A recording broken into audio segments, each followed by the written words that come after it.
என்னை பொறுத்த வரைக்கும் டிடிவி தினகரன் வந்து ஒரு 2 சீட்டுக்கு செட்டில் ஆகிருக்காரு பாஜக கூட்டணியில் அப்படின்றது வந்து ஒரு அவர் வந்து ஒண்ணு கொடுத்தாலும் போதும். அவராது வந்து சொன்னாரு ஒருத்தர் 12 மணிக்கு 2 மணிக்கு போன் வந்தோடனே யோசனை வந்தோடனே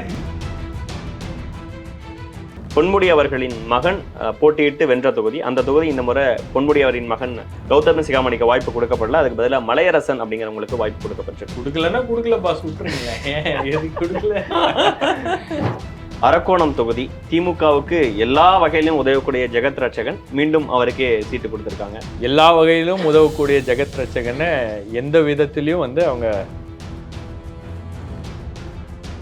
இல்லை, கதிரானந்துக்கு சீட்டு கிடைக்க முக்கிய காரணம் அவருடைய தந்தை துரைமுருகன் தான்.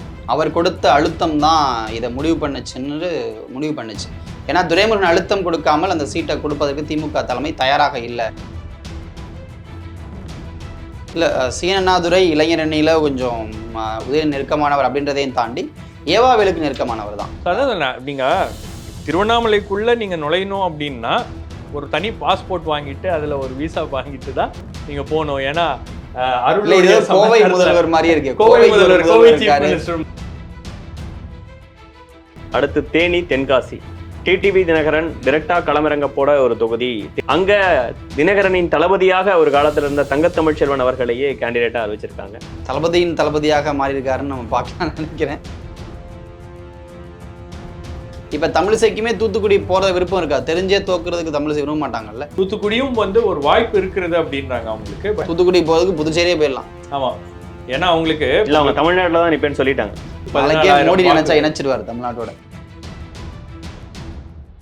இதை தாண்டி நாமக்கல்ல உதயசூரியன் சின்னத்துல கொங்கு நாடு மக்கள் தேசிய கட்சி நிக்க போறாங்க. அந்த கேண்டிடேட் மாத்தலாம் அந்த பேச்சு சில வைரல் ஆயிட்டு பேச்சு. ஒரு காஸ்டிஸ்ட் மென்டாலிட்டியில இருக்கக்கூடிய ஒரு கேண்டிடேட்டை நீங்க வந்து திமுக ரெப்ரசன்ட் பண்றது, திமுக கூட்டணியில அவருக்கு இடம் கொடுப்பது அப்படின்றது வந்து ஏத்துக்கவே முடியாது. நீங்க சமூக நீதி பேசுறீங்க, அவங்க சமூக அநீதியை பேசுறாங்க. அப்போ இது எந்த வகையில வந்து இந்த கேண்டிடேட்டோ இந்த கூட்டணி நீங்க சொல்லக்கூடிய கொள்கை நீங்க உயர்த்தி பிடிக்கின்ற அந்த அத்தனை கோஷங்களுக்கு எதிராக இருக்கக்கூடிய ஒரு நபரை தமிழ்நாட்டுல எல்லா கூட்டணிகளும் முடிவாகி வரப்போற நாடாளுமன்ற தேர்தலில் தமிழ்நாட்டில் 4 முனை போட்டி நடைபெற இருக்கிறது. ஒன்று திமுக கூட்டணி, அதை எதிர்த்து பாஜக அதிமுக கூட்டணிகள், அண்ட் தென் அதற்கு அடுத்து நாம் தமிழர் கட்சி. இப்படி திமுக அதிமுக பாஜக நாம் தமிழர் இப்படியான கூட்டணிகள் வச்சு 4 முனை போட்டி தமிழ்நாட்டில் நடைபெற இருக்கிறது.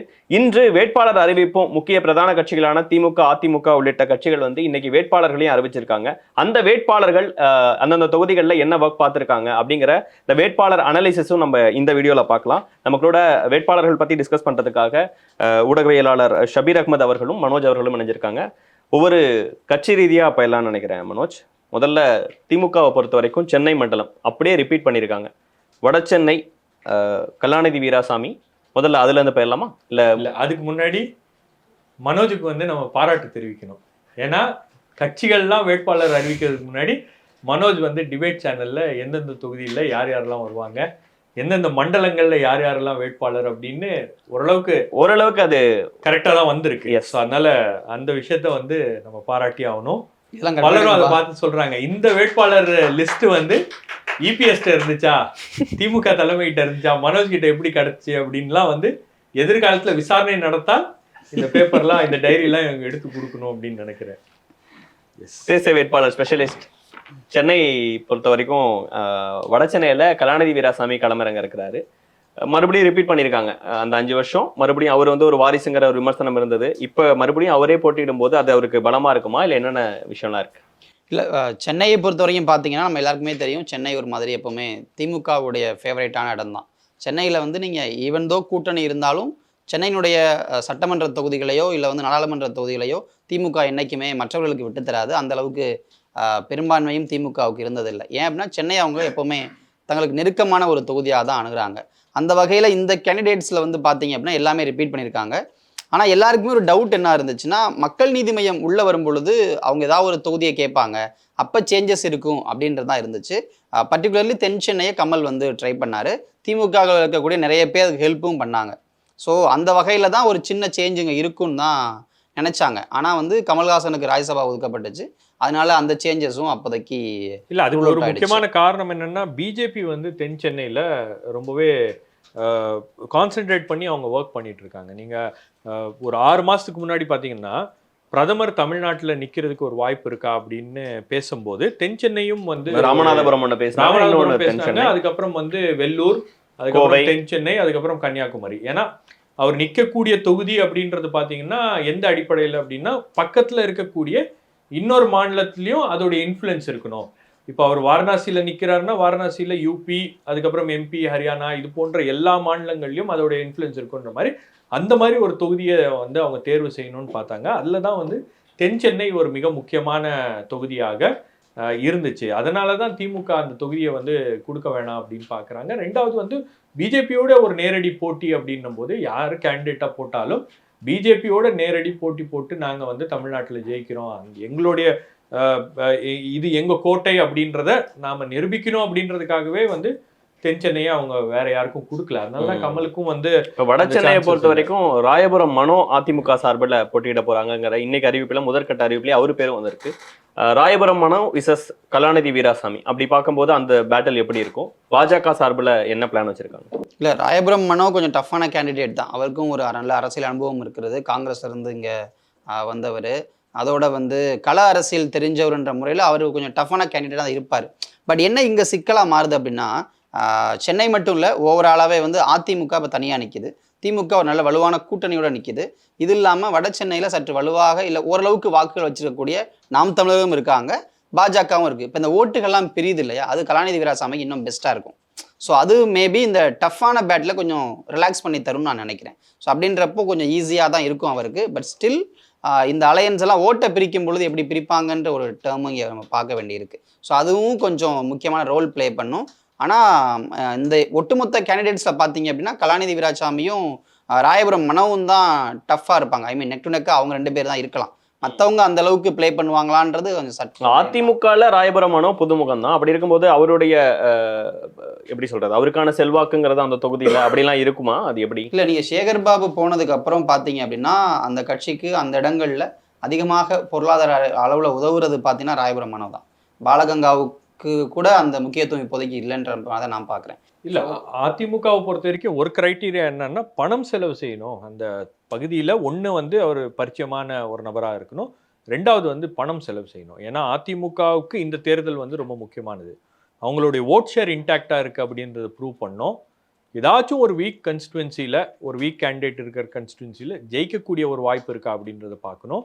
இப்போ ராயபுரம் மனோஜ் சொன்ன மாதிரியே வந்து ஒரு ஸ்ட்ராங் கேண்டிடேட். அவருக்கு வந்து ஒரு நீண்ட கால அரசியல் அனுபவம் அப்படின்றது இருக்குது. தொகுதிக்கும் வந்து அவர் எல்லாரையும் தெரியும்.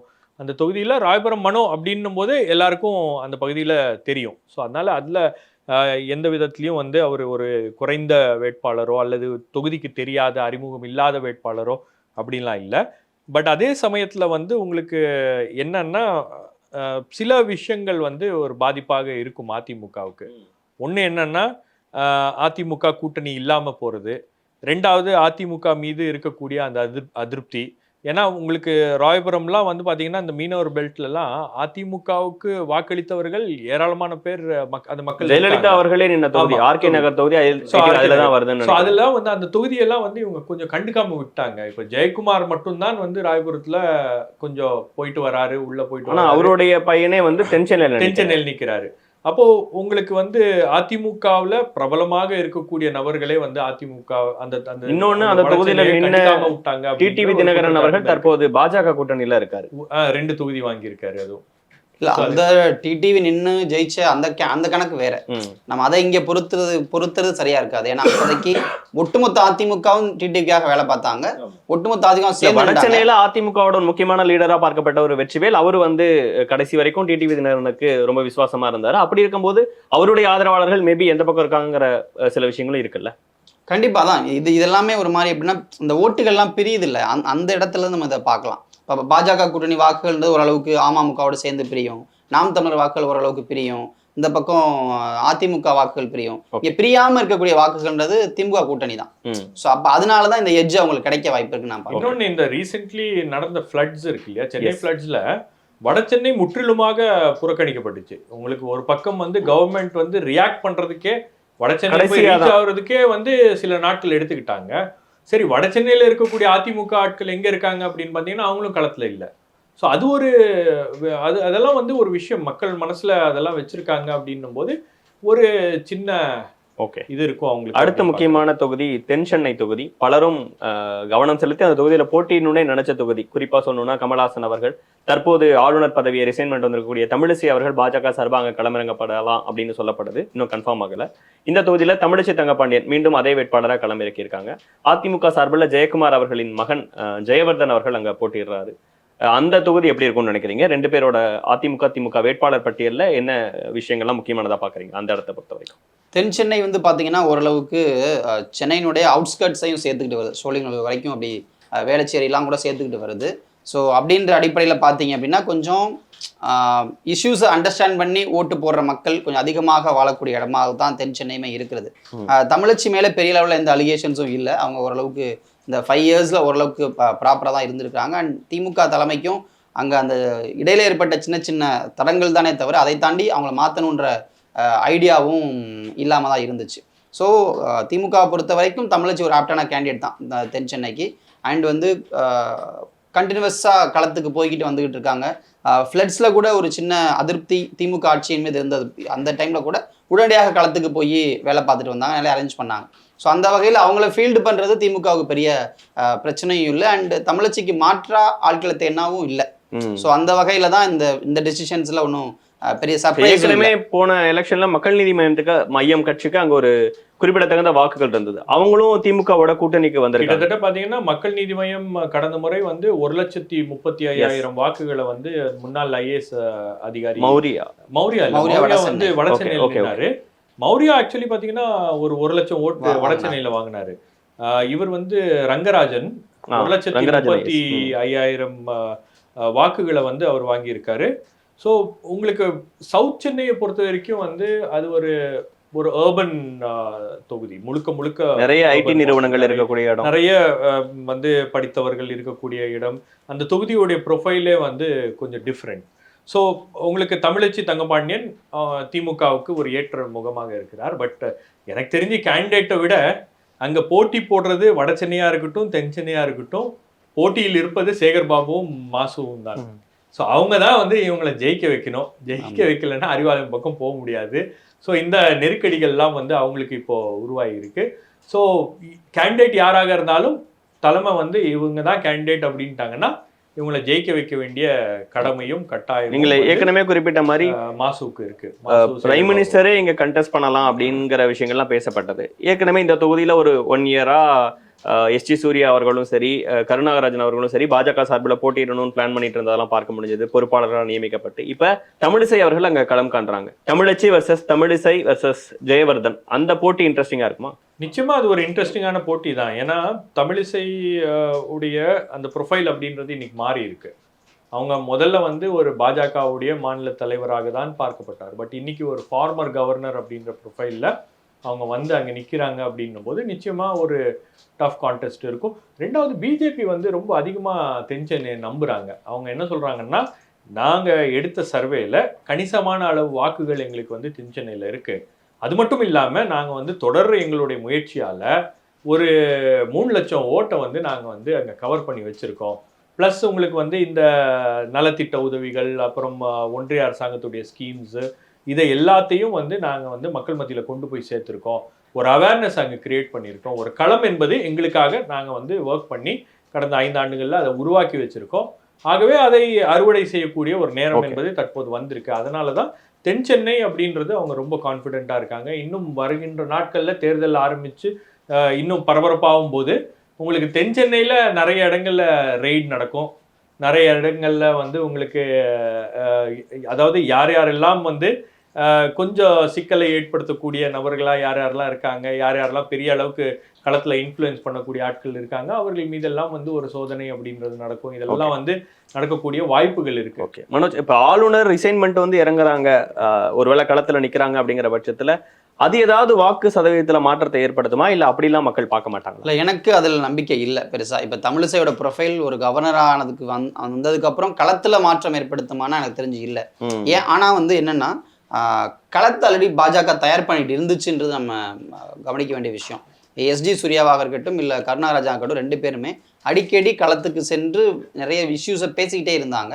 சமீபத்தில் 2 கூட்டத்தை வந்து அண்ணாமலை தென் சென்னையில் நடத்தியிருந்தார். பிரைம் மினிஸ்டர் வந்தபோது நடந்த கூட்டம் தென் சென்னையில் நடந்திருக்கு. ஸோ அதுக்கு முன்னாடி இவர் ராஜ்நாத் சிங் வரும்போது கூட ஒரு கூட்டம் வந்து சோழிங்கநல்லூர்ல ஒரு மிகப்பெரிய செயல்வீரர்கள் கூட்டம் லெவலுக்கு ஒன்று பண்ணாங்க.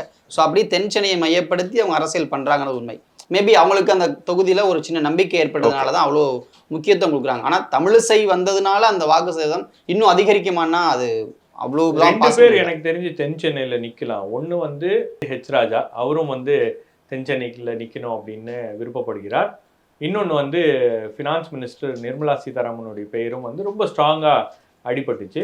ஆனால் இவங்கெல்லாம் யார் இருந்தாலும் தென் சென்னையில் இன்னொருத்தர் இருக்கார், அவர் வந்து பாஜக ஜெயிக்காத அளவுக்கு பார்த்துக்குவார். அவர் தான் வந்து கவர்னர் மாளிகை தென் சென்னையில் இருக்கார் RN ரவி அவர்கள். பாஜக எந்த விதத்திலையும் வந்து அந்த தொகுதியில் ஜெயிக்காத அளவுக்கு அவருடைய விஷயங்களும் இன்ஃப்ளூயன்ஸும் வந்து நிறைய திமுகவோட நட்சத்திர பரம்பரையாளரா அவர் அப்பாயின்மெண்ட் இருக்காரு. அன்னைக்கு கூட சிஎம் பேசும்போது பிரைம் மினிஸ்டர் பத்தி சொல்றாரு, அவர் அடிக்கடி வர்றது திமுகவுக்கு தான் உதவுன்ட்டு. அதே கருத்தை தொடர்ந்து சொல்லிருக்காரு. இந்த கவர்னரை மாத்திராதீங்க, எலெக்ஷன் வரைக்குமாச்சும் இந்த கவர்னரை மாத்திராதீங்க அப்படின்றாரு. அப்போ அதே நேரத்துல அவர் தமிழிசைக்கு சொன்ன பாயிண்ட் RN ரவிக்கும் பொருத்தி பார்த்து கேட்கணும்னு நினைக்கிறேன். RN ரவி அவர்கள் இப்படி பண்றதெல்லாம் மக்கள் மத்தியில வாக்கு சதவீதத்தை எல்லாம் குறைக்கிற இல்ல ஏத்துற ஒரு விஷயமா? டச் பண்ற இஷ்யூஸ் இருக்குல்ல, அது எகைன் முக்கியம். இப்ப தமிழிசை தமிழ்நாட்டுல வந்து பேசுறது வந்து அவங்க அந்த கெப்பாசிட்டில இருந்து நீங்க பேசுறீங்க இல்ல அவுட் சைடரா நீங்க பேசுறீங்க தான் பார்ப்பாங்க. ஆனா இந்த ஆளுன்னு டச் பண்ற விஷயம் இருக்குல்ல, இப்ப தமிழ் பெருமைன்றது இங்க இருக்கு, அதை டச் பண்றாரு. சமூக நீதியை டச் பண்றாரு. நம்ம காலங்காலமா ஒரு பிரைடோட அணுகிற விஷயங்கள் எல்லாத்தையும் டச் பண்றப்போ அதெல்லாம் ஹர்ட் பண்ணும். ஈவன் அண்ணாமலையே அந்த ஃபீல் இருந்துச்சு அண்ணாமலைக்கு. ஒரு அது பாஜகவின் கருத்தல்ல அவரே கூட மாத்தி பேசினதெல்லாம் பார்க்க முடியும். அப்ப அது ஹர்ட் பண்ணாம பேச மாட்டாங்கல்ல, அந்த விஷயமும் இருக்கு. கவர்னர் பேசுறாருன்னா சும்மா எல்லாம் பேசல. எதுக்கு பேசுறாரு அவர் இதெல்லாம் பேச வேண்டிய அவசியமே இல்லை. திடீர்னு வந்து திருக்குறளுக்கு காவி சாயம் பூசக்கூடிய ஒரு விஷயத்த வந்து பண்றாரு. அதுக்கப்புறம் சனாதன தர்மத்தை பற்றி அவர் தான் ஆரம்பிச்சு வச்சாரு. இது வரைக்கும் திமுகவும் சனாதன தர்மத்தை பற்றிலாம் பெருசாலாம் வந்து எங்கேயும் எனக்கு தெரிஞ்சு கடந்த 20 ஆண்டுகள்ல சனாதன தர்மத்தெல்லாம் வந்து பெரிய அளவுக்கு விமர்சனம் பண்ணிலாம் யாரும் பேசல. திரும்ப தான் பேசிக்கிட்டு இருப்பாரு. திமுக திரும்ப பேசுவாரு. பட் என்ன சொல்ற, அரசியல் ரீதியாகவும் அவர் ஒரு ஹால் மீட்டிங்ல அவர் பேசுவாரு, அல்லது அந்த இடத்துக்கு ஏற்றது போல அந்த பேச்சு அப்படின்றது அமையும். ஆனா கவர்னர் வந்து இதை பொதுவெளியில பேசின உடனே எல்லாரும் பேச ஆரம்பிச்சிட்டாங்க. அவர் தானே ஆரம்பிச்சு வச்சாரு, சரி வாங்க எல்லாரும் பேசுவோம் அப்படின்னு சொல்லிட்டு எல்லாரும் அந்த விஷயத்த வந்து பேச ஆரம்பிச்சிட்டாங்க. ஸோ அவர் தான் வந்து திமுகவுடைய வெற்றி தோல்வியை தீர்மானிக்கக்கூடிய ஒரு மிக முக்கியமான நட்சத்திரமாக திகழ்கிறார். தென் சென்னை மட்டும் இல்ல, தமிழ்நாடு முழுவதும் அவருடைய இன்ஃப்ளூயன்ஸ் அப்படின்றது ஒன்று இருக்கும். அடுத்தது மத்திய சென்னை தயாநிதி மாறன் அவர்களின் தொகுதி. கண்டிப்பா அவர் தான் நிற்க போறாருங்கிறத நம்மளும் பல இடங்கள்ல பார்த்தது தான். இன்னும் இங்க அதிமுகல இருந்தும் பாஜகல இருந்தும் அங்க யாரு போட்டி போட போறாங்கன்னு தெரியல. மோஸ்ட்லி பாமகவுக்கு பாஜக சார்பில் கொடுக்கப்பட வாய்ப்பு இருக்குங்கிறாங்க. இல்ல பாஜக நின்னாங்கன்னா வினோத் செல்வம் ட்ரை பண்ணிட்டு இருக்காருங்கிறாங்க. அதிமுக சார்பில் அந்த இடம் மட்டும் வேக்கண்டா இருக்கு. ஒருவேளை தேமுதிகவுக்கு கொடுக்கப்படலாங்கிற நிலைமை இருக்கு. தயாநிதி மாறனுக்கு எதிராக யார் இருப்பாங்க? தயாநிதி மாறன் அங்க வலுவான கேண்டிடேட் தானே? கண்டிப்பாக லாஸ்ட் எலெக்ஷன்லேயே ரன் பண்ணார். அதுவும் இல்லாமல் வந்து உங்களுக்கு திமுகவில் கண்டினியூஸாக ஒரு ஃபோக்கஸ் இருக்கக்கூடிய நபர். அவர் குடும்பத்துக்கும் நெருக்கமானவர், உறவினர் என்ற முறையில். அப்புறம் வந்து இப்போ என்ன பிரச்சனைனா, அதிமுக இந்த தொகுதியை ஒரு கூட்டணிக்கு விட்டு தருவதே சரியில்லாத விஷயம்தான். ஏன்னா நீங்கள் இப்போ சேப்பாக்கம் தொகுதி உதயநிதி நின்னப்போ அதை பாமகவுக்கு ஏன் விட்டு கொடுத்தீங்கன்ற கேள்வி தான் அதிமுக மேலே வந்துச்சு. அந்த மாதிரி சென்னை தொகுதியில் அதிமுக விட்டு கொடுக்க ஆரம்பிச்சிச்சுன்னா அது வந்து அவங்க ஸ்டில் அது கன்ஃபார்ம் பண்ணல. 5 தொகுதி எந்த தொகுதிகள்னு தெரியல தேமுதிகவுக்கு நம்ம பேசிட்டு இருக்க இந்த நேரத்துல. பட் மோஸ்ட்லி அது தேமுதிகவுக்கு கொடுக்கப்பட வாய்ப்பு அதிகமா இருக்கு. அப்படி கொடுக்கக்கூடாது. அப்படி கொடுக்காம இருந்தாங்கன்னா கொஞ்சம் நல்லது. ஏன்னா அவங்களாலேயும் கொஞ்சம் ஒரு டஃப் ஃபைட்டை கொடுக்க முடியும்னு இடம் தான் சென்னையை பொறுத்த வரைக்கும். ஏன்னா சென்னையில் கணிசமாக அதிமுகவுக்கும் வாக்குகள் இருக்கு. ஸோ அப்படின்றப்போ அதிமுக இங்கே கண்டிப்பாக ஒரு ட்ரை பண்ணலாம். ஆனால் என்னென்னா என்டையர் சென்னையிலே திமுக ஆட்சிக்கு எதிரான அந்த ஓவரால் ஆன்டி இன்கம்பன்சின்றதும் இருக்கும். பட் அதை தாண்டி இதெல்லாம் ஒரு பெரிய அளவில் டிசைட் பண்ணுற அளவுக்கான இஷ்யூஸாக நான் பார்க்கல. ஓகே, ஈவன் தோ நிறைய இஷ்யூஸாக அப்பப்போ நம்ம சொல்வதாக இருக்கட்டும். அப்புறம் இன்னொன்று என்னென்னா, அதிமுக அதெல்லாம் அறுவடை பண்ணுறதுக்கு என்ன பண்ணுச்சுன்னு இருக்கு. திமுக மேலே குற்றச்சாட்டு இருக்கு. சரி நீ என்ன பண்ண அப்படின்னு கேள்வி கேட்டிங்கன்னா அதிமுக அப்படி எதுவுமே பண்ணல. அண்ணாமலை செஞ்ச அளவுக்கு கூட பண்ணல. அப்போது அந்த இடத்துல இருந்து அதிமுக நினைக்கிறேன் அந்த அளவுக்கு அதிமுக வந்து எதிர்கட்சியாக செயல்படாமல் இருந்துச்சுல்ல. அப்போ அதையும் மக்கள் கவனிக்க தானே செய்வாங்க. ஓகே, அதுதான் இங்கே மத்திய சென்னையிலையும் அது எதிரொலிக்கும். உங்க பாயிண்ட் மத்திய சென்னையை பொறுத்த வரைக்கும் தயாநிதி மாறனுக்கு வந்து எந்த விதமான ஒரு பிரச்சனையும் இல்லை. அந்த ஏரியாவில் உங்களுக்கு வந்து கணிசமான அளவு மைனாரிட்டி ஓட்ஸ் இருக்குது. ஸோ அந்த மைனாரிட்டி ஓட்ஸ் வந்து அதிமுக என்னதான் முயற்சி செய்தாலும் அது வந்து அவங்க பக்கம் போகாது அப்படின்ற ஒரு நம்பிக்கை என்பது இருக்கு அவங்களுக்கு. அது மட்டும் இல்லாமல் அந்த தொகுதி பாமகவுக்கு வச்சுன்னா பாமகவுக்கும் மைனாரிட்டி ஓட்ஸ் வந்து கன்வெர்ட் ஆகாது. வரக்கூடிய கொஞ்ச நெஞ்ச வாக்குகளும் வந்து பாமகவுக்கு இப்போ போயிடும். காரணம் என்னன்னா அவங்க பிஜேபி கூட்டணியில் இருக்காங்க அப்படின்னு. கடந்த முறை ஆக்சுவலாக பார்த்தீங்கன்னா உங்களுக்கு வந்து சாம் பால் 1,46,000 வாக்குகளை வந்து அங்க அதிமுக கூட்டணி இருந்துச்சு. ஆமா, அதிமுக கூட்டணி இருந்துச்சு. 1,46,000 வாக்கு வாங்கினாரு. அதுக்கப்புறம் வந்து கமிலா நாசர் MNM மக்கள் நீதி மையம் அவங்க வந்து ஒரு 92,000 வாக்குகளை வந்து வாங்கினாங்க. ஸோ அந்த தொகுதி அப்படின்றது ஒரு முக்கியமான தொகுதி. இன்னொன்று அதில் தான் சேப்பாக்கம் உதயநிதி ஸ்டாலினுடைய தொகுதி வருது அப்படின்றதுனால வாய்ப்பே இல்லை அந்த தொகுதியை வந்து அவங்க கையை விட்டு போச்சு அப்படின்னா அது திமுகவுக்கு ஒரு மிகப்பெரிய அடியாக இருக்கும். அதனால திமுக வந்து அந்த தொகுதியை ஜெயிக்கிறதுக்காக அவங்க வந்து வானத்துக்கும் பூமிக்கும் போயிட்டு வந்தா கூட அந்த தொகுதியில வந்து ஒரு என்ஷோர் பண்ணிடுவாங்க, விக்டரி என்ஷோர் பண்ணிடுவாங்க. அடுத்து ஸ்ரீபெரும்புதூர் தொகுதி மக்களவை குழு தலைவர், திமுகவின் மக்களவை குழு தலைவராக இருக்கக்கூடிய TR பாலு அவர்கள் மீண்டும் அவரே களமிறங்கியிருக்காரு. சில முன்னாடி இந்த MP லிஸ்ட் வரதுக்கு முன்னாடி சிலர் சொல்லிட்டு இருந்தாங்க TRB ராஜா அவர்களுக்கு மினிஸ்டர் பதவி இருக்கிறதுனால மோஸ்ட்லி TR பாலு அவர்களுக்கும் கொஞ்சம் ஏஜ் ரீசன்ஸ்னால வாய்ப்புகள் இல்லாம இருக்கலாம், அவரே கூட அதை விரும்பலன்னு சில விஷயங்கள்லாம் சொல்லிட்டு இருந்தாங்க. பட் ஸ்ரீபெரும்புதூர்ல மீண்டும் TR பாலு, அது கரெக்டான டெசிஷனா? கண்டிப்பா. இப்போ நீங்க TR பாலு மாதிரி ஒரு லீடருக்கு இவ்வளோ சீக்கிரமா சீட்டெல்லாம் வித்ட்ரா பண்ண மாட்டாங்க. ஏன்னா வந்து இப்போ திமுக இருக்கக்கூடிய நிலைமையில அடுத்து மேபி ஒரு இந்தியா கூட்டணி ஆட்சி அமையலாம் அப்படின்ற ஒரு விஷயம் இருக்குது. திமுக வந்து கடந்த 10 ஆண்டுகளாக மத்தியில் ஆட்சியில் இல்லை. அப்போது இந்த முறை ஒரு ஆட்சியில் வரும்னு நம்பிக்கை அவங்களுக்கு இருக்குது. அப்போ TR பாலு மாதிரி ஒருத்தர்லாம் அவ்வளோ எளிதாக ஒரு போராட வாய்ப்பு இருக்குன்ற இடத்துல இருந்து அதெல்லாம் விட்டு கொடுக்க மாட்டாங்க. SS பழனிமாணிக்கம் அவங்களுக்கு வந்து ஏஜ் ஒரு ரீசனாக சொல்லி பலரும் பேசுறாங்க. அவருக்கான கட்சி முக்கியத்துவம்ன்றது இல்லை. நீங்கள் வந்து TR பாலு வந்து SSPயோட சண்டை போட்ட காலத்துக்கும் இன்னைக்கு அவர் இருக்க வளர்ச்சிக்கும் வேற. அன்னைக்கு வந்து SS பழனிமாணிக்கத்தை நிறுத்தி TR பாலுக்கு சீட்டு கொடுத்தாங்க, அதை நம்ம பார்க்கணும். இன்னைக்கு வந்து SS பழனிமாணிக்கம் ட்ராப் பண்ணிட்டு TR பாலோட ஒரு க்ளோஸான அசோசியேட் சீட்டு கொடுத்துருக்காங்க, அதையும் பார்க்கணும். அண்ட் TR பாலு இன்னைக்கு இருக்க நிலைமை என்ன? திமுகவோட பொருளாளர் அவர். அப்போ அவருக்கு சீட்டை மறுக்கிறதுன்றது கட்சிக்கே ஒரு சின்ன விஷயத்தை உருவாக்கும்ல. அப்போ அந்த வகையில் தான் அதை வந்து அவங்க அணுகவும் செய்வாங்க. அண்ட் ஸ்ரீபெரும்புதூர் எகைன் என்னென்னா நிறைய இண்டஸ்ட்ரீஸ் இருக்கக்கூடிய இடம், அவருடைய மகனும் இண்டஸ்ட்ரீஸ் மினிஸ்டர், அண்ட் அந்த ஒரு கனெக்ஷன் இருக்குது, டெல்லியில் ஒரு கனெக்ஷன் இருக்குது. ஸோ இதெல்லாம் வச்சு பார்க்கும் பொழுது அவரால் அந்த சீட்டெல்லாம் அவ்வளோ ஈஸியாக விட்டுத்தர முடியாது. அண்ட் அந்த இடத்துல வின் பண்ணக்கூடிய கெப்பாசிட்டி உள்ள நபர் தான். ஸோ அதனால அதில் ரிஸ்க்லாம் எடுக்க வேண்டிய அவசியமும் இல்லை. ஓகே, உங்களோட பாயிண்ட். ஸோ TR பாலுவை பொறுத்த வரைக்கும் அவர் வந்து எப்பவுமே ஒரு மினிஸ்டர் இன் வெயிட்டிங். அவர் மினிஸ்டராக இருந்தாலும் சரி இல்லைனாலும் சரி அவர் அமைச்சர் தான். அந்த மாதிரி தான் அவருடைய நடவடிக்கைகள்லாம் இருக்கும். இன்னொன்று உங்களுக்கு வந்து டெல்லியை பொறுத்த வரைக்கும் அவர் ஒரு ரோலை ப்ளே பண்ணிட்டு இருக்காரு. இந்தியா அலையன்ஸோடைய கோஆர்டினேஷன் இந்த மாதிரி பல்வேறு விஷயங்களில் அவர் இருப்பதனால அவர் மீண்டும் MP ஆவது அப்படின்றது ரொம்ப முக்கியமான ஒரு விஷயமாக இருக்கிறது. ரெண்டாவது, அவர் வந்து இந்தியா அலையன்ஸோட கோஆர்டினேஷன் மட்டும் கிடையாது, பிஜேபியோட கூட ஏதாச்சும் ஒரு விஷயங்கள் வந்து கன்வே பண்ணணும் பேசணும் அப்படின்னா கூட உங்களுக்கு வந்து TR பாலு தான் வந்து அது சரியான நபராக இருப்பார் அப்படின்றது ஒரு விஷயம். அதற்காக தான் அவரை மீண்டும் வந்து அந்த சீட்டை கொடுத்துருக்காங்க. ரெண்டாவது, அவரை மாதிரி ஒரு லீடர், ஒரு பெரிய லீடரை நீங்கள் வந்து இந்த வாட்டி போட்டி போட வைக்கல அப்படின்னா திமுக பயந்துட்டாங்க பாருங்க. TR பாலு பொருளாளர், அவரே போட்டி போடல, அவரே பின்வாங்கிட்டாரு, அந்த இமேஜ் எங்கேயும் வந்துடக்கூடாது அப்படின்றதுல திமுக ரொம்ப தெளிவா இருக்காங்க. ஓகே, இந்த இந்த என்டையர் கேண்டிடேட் லிஸ்ட்ல நீங்க பாத்தீங்கன்னா உங்களுக்கு வந்து பெண் வந்து அந்த திமுகவுடைய ஸ்ட்ராட்டஜி அமைப்பாக இருக்கக்கூடிய பெண்ணுடைய இன்ஃப்ளூயன்ஸ் வந்து நிறைய இருக்கு. ஆனால் பெண்ணுடைய இன்ஃப்ளூயன்ஸ் வந்து TR பாலுக்கு சீட்டு கொடுக்க வேணாம் அப்படின்ற அளவுக்குலாம் பெண்ணுடைய இன்ஃப்ளூயன்ஸ் கிடையாது. மற்ற சீட்லாம் பெண் டிசைட் பண்ணலாம். பட் TR பாலு விஷயத்துலலாம் வந்து பெண் டிசைட் பண்ண முடியாது. அது திமுக தலைமை உடைய முடிவு தான் அவருக்கு ரீநாமினேட் பண்றது அப்படின்றது. ஓகே, காஞ்சிபுரம் தொகுதி செல்வம் அவர்களே மறுபடியும் மீண்டும் 2019 ஜெயிச்சு MP இருக்கக்கூடிய செல்வம் அவர்களுக்கு மீண்டும் சீட்டு கொடுக்கப்பட்டு, அது என்னமோ இல்லை, செல்வம் வந்து செல்வத்தோட அப்பாவே திமுக காரர் தான். அவர் வந்து கட்சி லெவலில் பதவியில் இருந்தார். அண்ட் செல்வம் வந்து 2014 நின்றிருந்தார் எலெக்ஷனில். பட் மரகதம் குமரவேல்கிட்ட தோற்று போயிருந்தார். ஸோ அப்படின்றவருக்கு வெற்றி வாய்ப்பை கொடுக்கணுன்றதான் 2019 அவரை மறுபடியும் நிப்பாட்டினாங்க, வெற்றி அடைஞ்சார். அண்ட் காஞ்சிபுரத்தை பொறுத்த வரைக்கும் பார்த்தீங்கன்னா செல்வத்துக்கு மாற்றாக ஒரு வேட்பாளர் திமுகலையும் பெரிய லெவலில் இல்லை.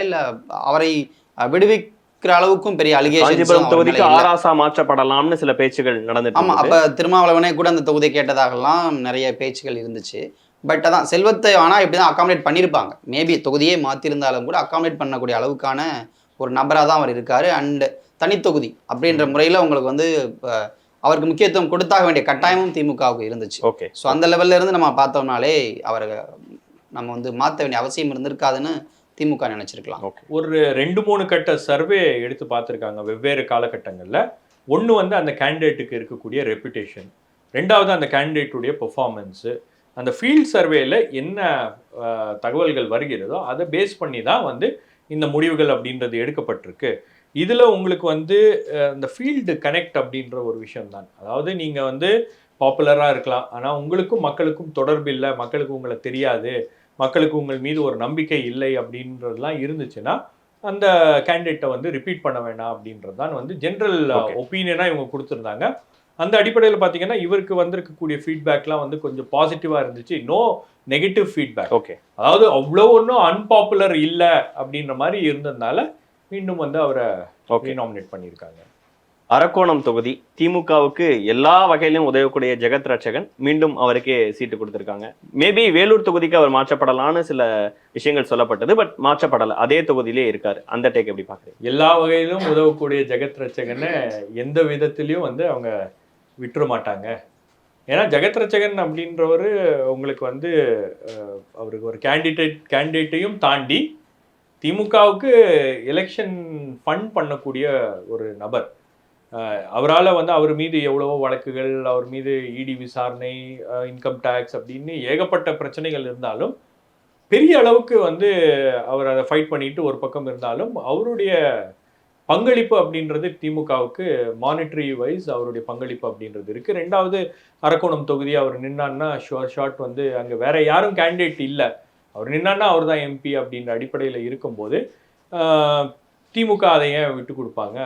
இவரும் விட்டு கொடுக்க மாட்டாரு. இவருக்கு சீட்டு கொடுக்கல அப்படின்னா அது வேறு விதமான பிரச்சனைகளை வந்து ஏற்படுத்தும். நீங்க அங்க வேற யாரையும் வந்து நீங்க கேண்டிடேட்டா போட்டு வின் பண்றது, இந்த மாதிரி விஷயங்கள்லாம் வந்து பெரிய பிரச்சனை அப்படின்றது. அவருக்கு எதிராக அதிமுகல இருந்து ஏஎல் விஜயன் சோளிங்கர் கிழக்கு ஒன்றிய கழக செயலாளரை அதிமுக அனுப்பிடுறாங்க. இந்த ஸ்ட்ராட்டஜி என்ன ஸ்ட்ராட்டஜி? சரி, உங்களுக்கு அவரை யார் அவருக்கு வந்து ஈடு இணையாக இருந்து போட்டி கொடுப்பாங்க அப்படின்றது அந்த கணக்கு. ரெண்டாவது வந்து நீங்கள் ஜெகத் ரட்சகனுக்கு எதிராக ஒரு கேண்டிடேட்டாக நீங்கள் நின்னீங்கன்னா செலவு பண்ணும். அந்த கெப்பாசிட்டி இருந்தால் தான் நீங்கள் அங்கே வந்து கேண்டிடேட்டாக நிற்க முடியும். உங்களுக்கு வந்து தொகுதியில் இருக்கக்கூடிய அறிமுகம் மற்ற விஷயங்களை தாண்டி உங்களால் எவ்வளவு செலவு செய்ய முடியும் அப்படின்றது தான் வந்து ஒரு முக்கியமான ஃபேக்டராக இருக்குது. மோஸ்ட்லி அங்கே பாமகவும் பாஜக கூட்டணியிலேருந்து நிறுத்தப்பட அதிக வாய்ப்புகள் இருக்கிறதா பார்க்கப்படுது. ஆமாம், பாமகவுக்கு தான் அங்கே வாய்ப்பு இருக்கும். ஏன்னா நீங்கள் வேலூர் அரக்கோணம் இந்த தொகுதிகளை பார்த்தீங்கன்னா பாமகோட ப்ரெசன்ஸ் சற்று அதிகம். அண்ட் வந்து வன்னிய வாக்குகள்ன்றது அங்கே அதிகமாகவே இருக்குது. அண்ட் லாஸ்ட் எலெக்ஷனில் கூட பாமக தான் கண்டஸ்ட் பண்ணி தான் ஏகே மூர்த்தி நின்றுருந்தார்.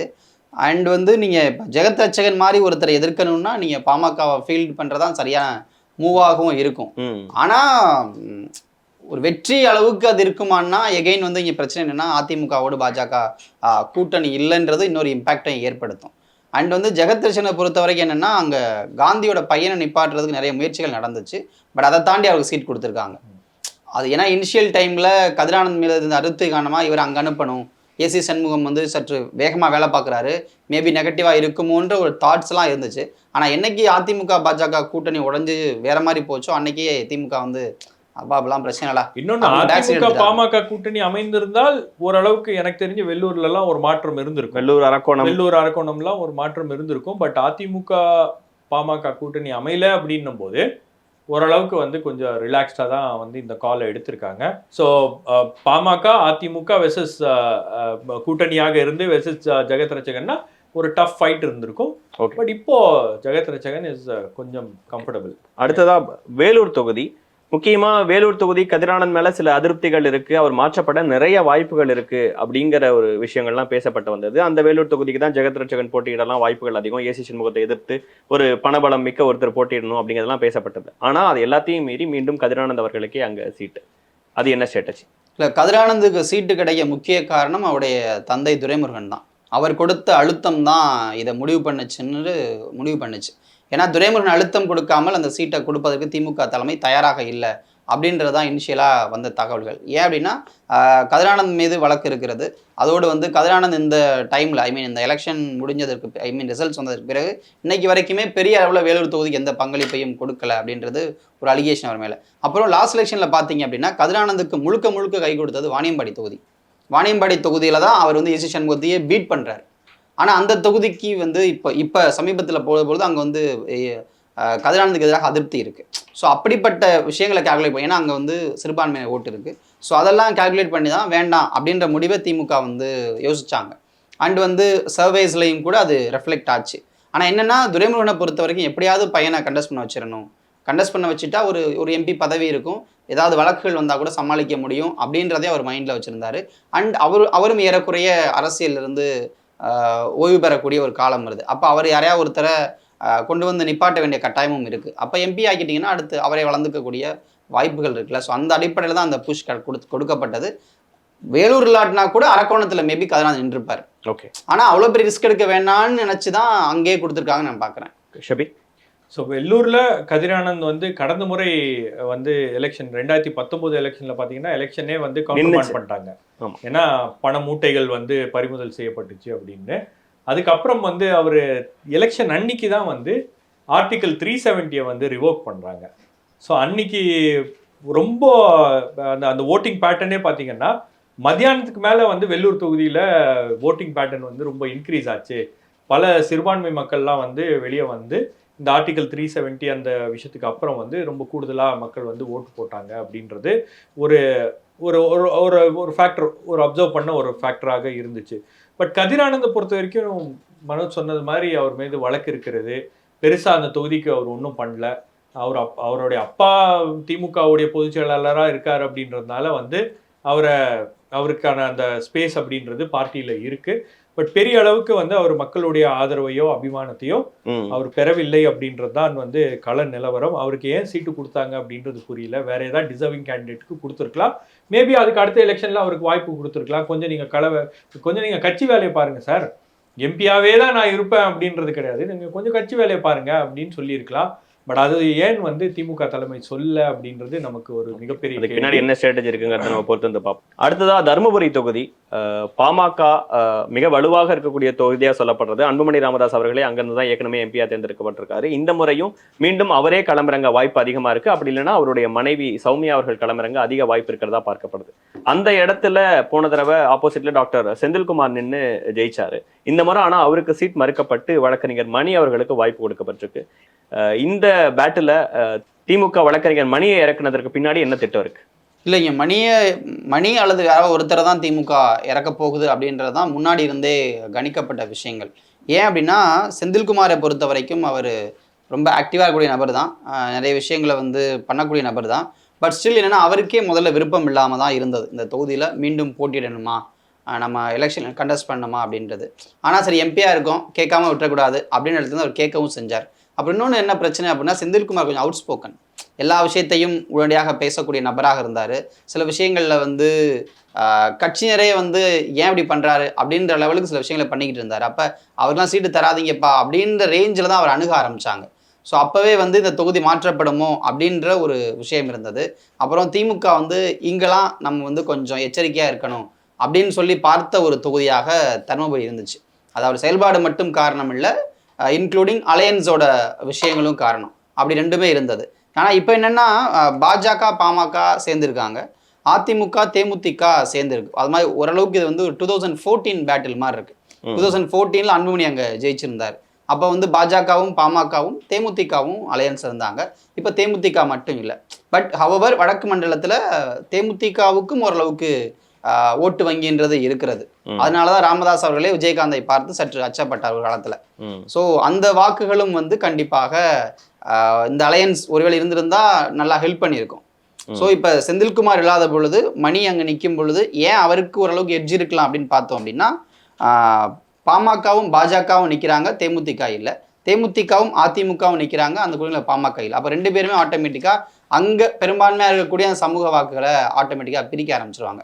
அப்போ இவருக்கு எகைன் இது ஈஸி வேயாக இருக்கும். ஸோ செந்தில் இல்லாமல் யார் நின்றிருந்தாலும் இல்லை செந்திலே நின்றிருந்தாலும் கொஞ்சம் ஈஸியாக தான் இருந்திருக்கும். ஆனால் செந்தில் மீதான அந்த அதிருப்தியோ இல்லை வந்து அவருடைய அந்த அவுட் ஸ்போக்கன் விஷயங்களோ மேபி தலைமை இரிட்டேட் பண்ணியிருக்கலாம் அப்படின்னு நான் நினைக்கிறேன். இல்லை, அதுதான் சர்வேல வந்து அதுதான் தெரிஞ்சிருக்கு. அதாவது நீங்கள் வந்து சோஷியல் மீடியாவில் ரொம்ப ஆக்டிவாக இருக்கலாம், ரொம்ப வெளிப்படையாக பேசக்கூடிய ஒரு நபராக இருக்கலாம், ஆனால் உங்களுக்கு வந்து ஃபீல்டோட நல்ல பேருக்கு தொகுதியில் இருக்கா அப்படின்றது ஒரு மிக முக்கியமான க்ரைட்டீரியாவாக இருந்திருக்கு. அதில் வந்து செந்திலோடைய இது மனோஜ் சொன்ன மாதிரி அந்த தலைமையை கொஞ்சம் இரிட்டேட் பண்ணக்கூடிய சில விஷயங்கள்லாம் வந்து அடுத்தடுத்து நடந்து போச்சு.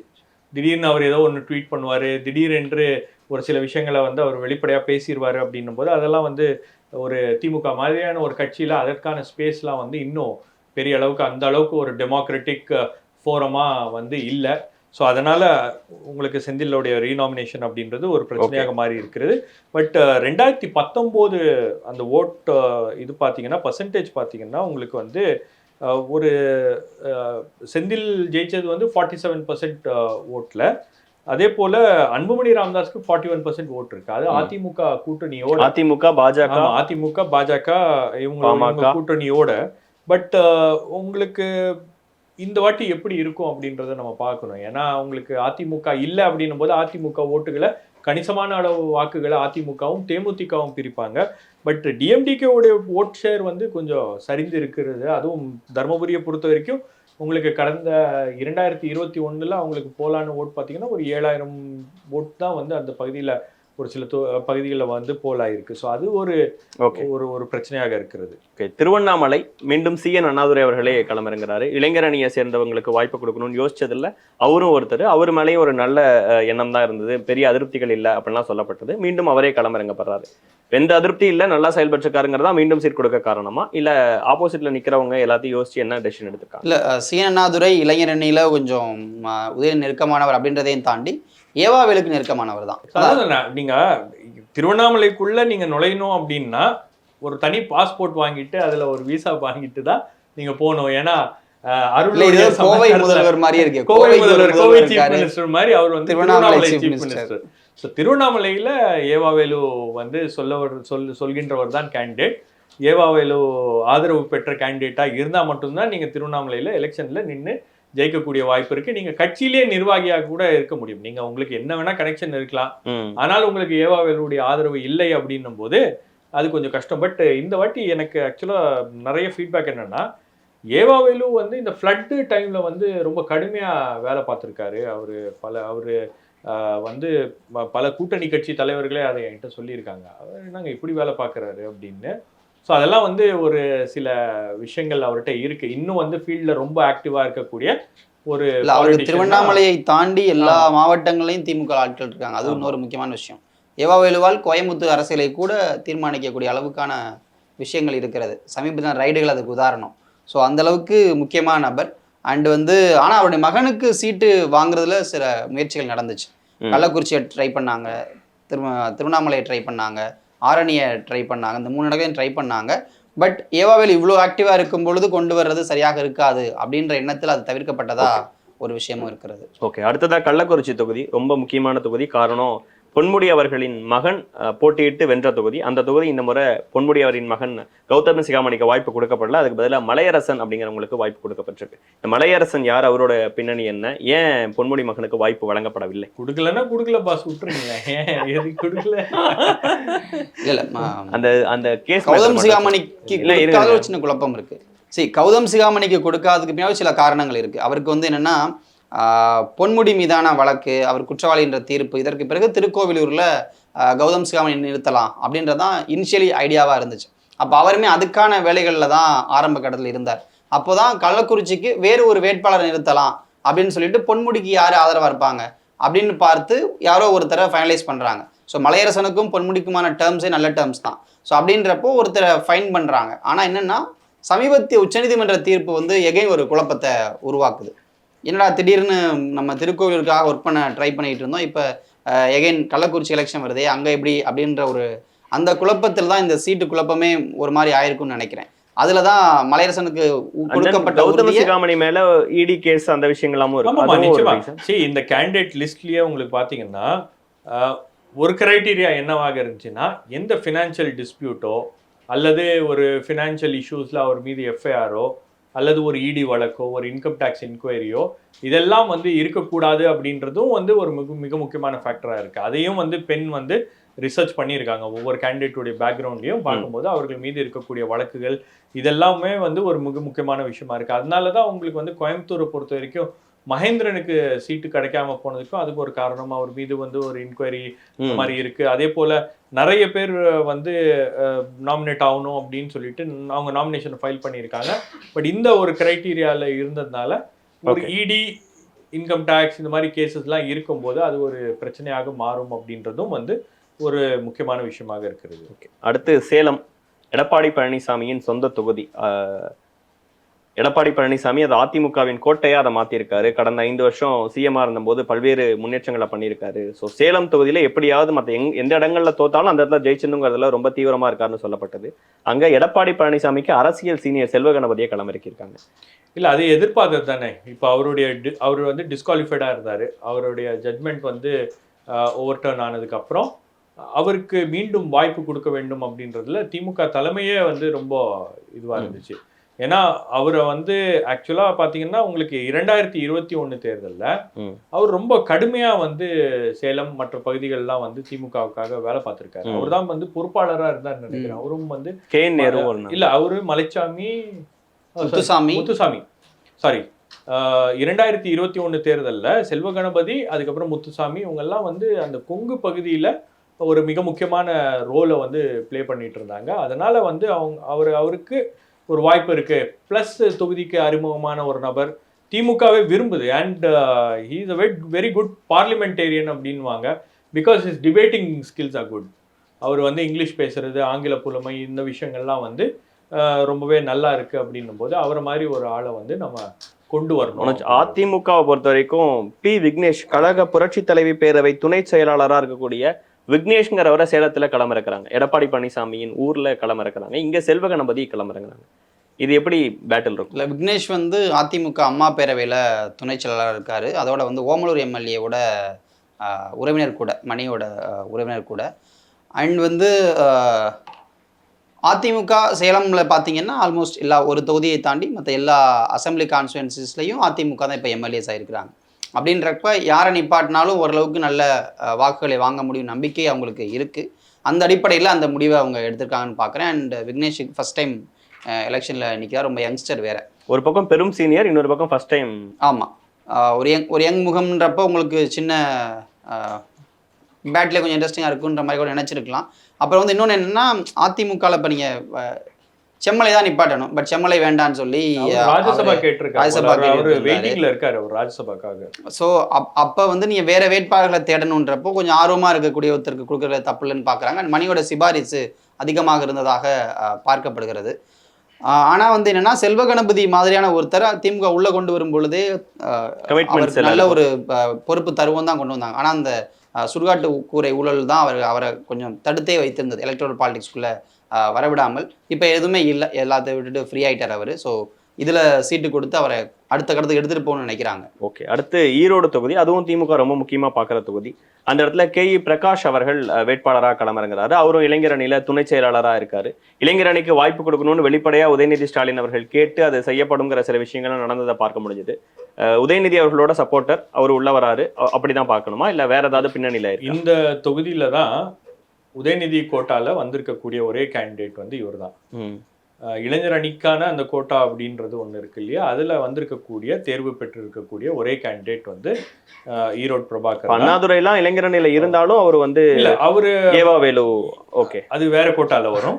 இது வந்து இளைஞர் அணிக்கான கோட்டால டைரக்ட் ரெஃபரன்ஸ்ல வந்திருக்கக்கூடிய கேண்டிடேட்டு. இன்னொன்று வந்து உங்களுக்கு அவர் திமுக இளைஞர் அணியோடைய இணை செயலாளராக இருக்காரு. கிட்டத்தட்ட 39 துணை செயலாளர். ஆமாம், துணை செயலாளராக இருக்காரு. ப்ளஸ் அவருடைய சொந்த ஊர் அப்படின்றது மொடக்குறிச்சி அப்படின்றது ஒரு மிக முக்கியமான இடமாக இருக்கிறது திமுகவை பொறுத்த வரைக்கும். ஏன்னா கடந்த முறை அங்கே பிஜேபி பண்ணதுனால இந்த எலெக்ஷன்ல ஒரு இன்ட்ரெஸ்டிங் ஃபைட் அப்படின்றது ஈரோடுல இருக்கும். ஓகே, ஏன்னா இன்னொரு பக்கம் அதிமுக போட்டிருக்க ஆற்றல் அசோக்குமார் அவர் மொடக்குறிச்சி எம்எல்ஏ சரஸ்வதியோட உறவினர், மருமகன், நேரடி மருமகன். ஸோ அவர் ஆக்சுவலாக பார்த்தீங்கன்னா அவர் ரொம்ப தெளிவான ஆளு அப்படின்றாங்க அரசியல்ல.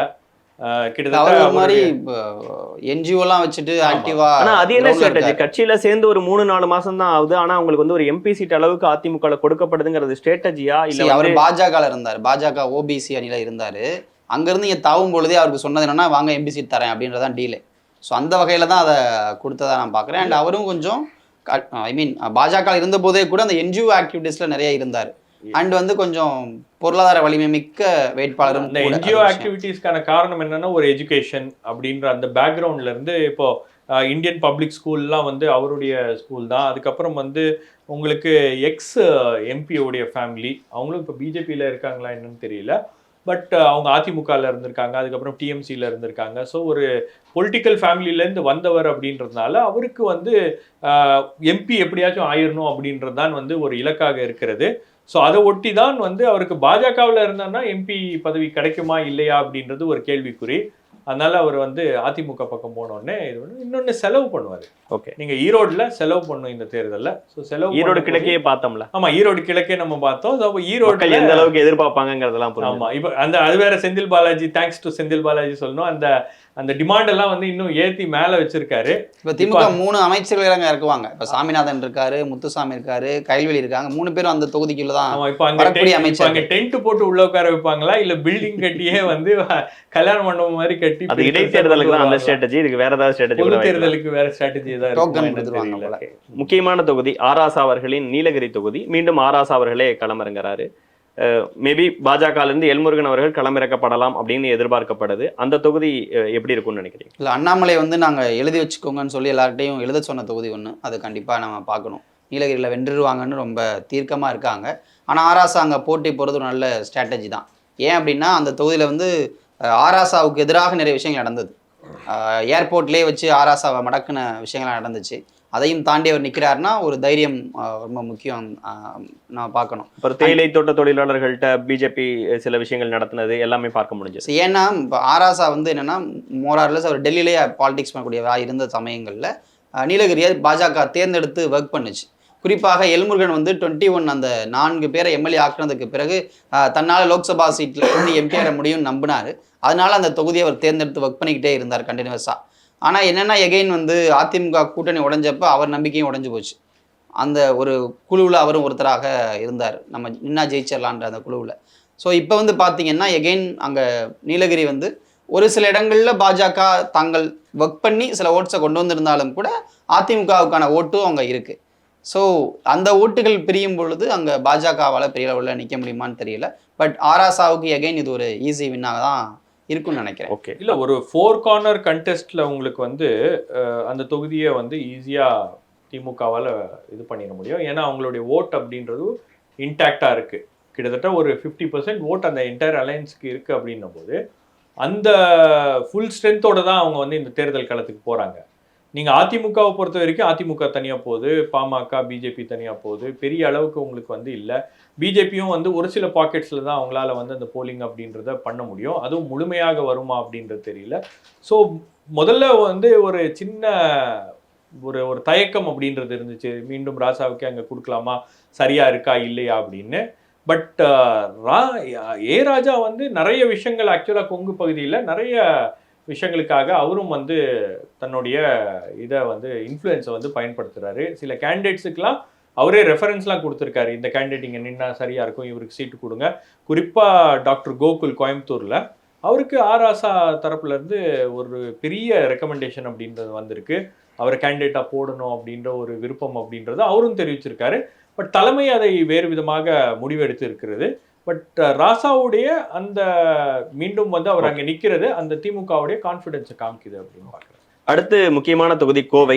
பாஜக தமிழக தலைவர் அண்ணாமலை அவர்களே போட்டியிட வாய்ப்பு அதிகமாக இருக்குது. அப்படி இல்லைன்னா வானதி ஸ்ரீனிவாசன் அவர்கள் அங்கே போட்டியிடுவாங்கன்னு சொல்லப்படக்கூடிய ஒரு தொகுதி. எஸ்பி வேலுமணியின் கோட்டை, அங்கே யாருமே ஜெயிக்க முடியாது, கொங்கு மண்டலத்திலே முக்கியமான தொகுதிலாம் சொல்லப்படுறது. அந்த இடத்துல மார்க்சிஸ்ட் இருந்து சீட்டை வாங்கி நம்ம ஏற்கனவே பேசுன மாதிரி மகேந்திரன் அவர்கள் நிப்பாட்டலான்னு சொன்னாங்க. ஆனால் அதற்கு பதிலாக மாற்றாக கணபதி ராஜ்குமார் அவர்கள் களமிறங்குறாரு. அது என்ன ஸ்ட்ராட்டஜி? மகேந்திரனுக்கு சீட் கொடுக்கப்படாததுல சில காரணங்கள் இருக்கிறது. ஆனால் இவருக்கு கொடுத்தது ஒரு நல்ல சாய்ஸாக கூட நான் பார்க்குறேன். ஏன்னா இவர் வந்து அதிமுகவிலேருந்து இங்கே வந்தவர், மேயராக இருந்தவர், அது ஒரு விஷயம். அண்டு வந்து அவர் எதுக்கு வந்தாருன்னா எஸ்பி வேலுமணி மீதான அதிருப்தி. ஸோ அப்போ எஸ்பி வேலுமணிக்கு எதிராக அரசியல் செய்யக்கூடிய நபராக அவரை பார்த்துருக்காங்க. அண்ட் செந்தில் பாலாஜி கூட எகைன் அவர் ரொம்ப க்ளோஸாக இருந்த நபர் தான். ஸோ அந்த இடத்துல இருந்து அவருக்கு சீட் கொடுத்ததுக்கு ஹி இஸ் டிசர்விங் அப்படின்னு நம்ம பார்க்கலாம். அண்ட் வந்து கொங்கு மண்டலத்தில் குறிப்பாக கோவையில் ஜெயிக்க வேண்டிய கட்டாயம் இப்போ உதயநிதிக்கும் வந்திருக்கு. ஏன்னா அவர் அங்கே பொறுப்பாளராக இருக்கார். அண்டு முதலமைச்சருக்கே வந்திருக்குன்னு சொல்லலாம். ஏன்னா அடிக்கடி கோவையை போய் பார்த்துட்டு வராரு முதலமைச்சரும். ஸோ அப்படின்றப்போ அங்கே வந்து எப்படியா ஜெயிக்கணும்னு பார்க்குறாங்க. அண்ட் 2019 போல்ஸ்லேயே நம்ம பார்த்தோம் அப்படின்னா கோயம்புத்தூரில் கூட்டணியாக அவங்களால ஜெயிக்க முடிஞ்சிச்சு. ஈவன் தோ ஏடிஎம்கே ஸ்ட்ராங்காக இருந்தாலும் கூட ஒரு கூட்டணியாக சேரும் பொழுது திமுகவால் ஜெயிக்க முடிஞ்சிச்சு. கம்யூனிஸ்ட் ஓட்டுகள் ஆப்வியஸி ஹெல்ப் பண்ணுச்சு, காங்கிரஸ் ஓட்டுகள் ஆப்வியஸி ஹெல்ப் பண்ணுச்சு. இப்போ அதே நிலைமை தான் அங்கே நீடிக்குது.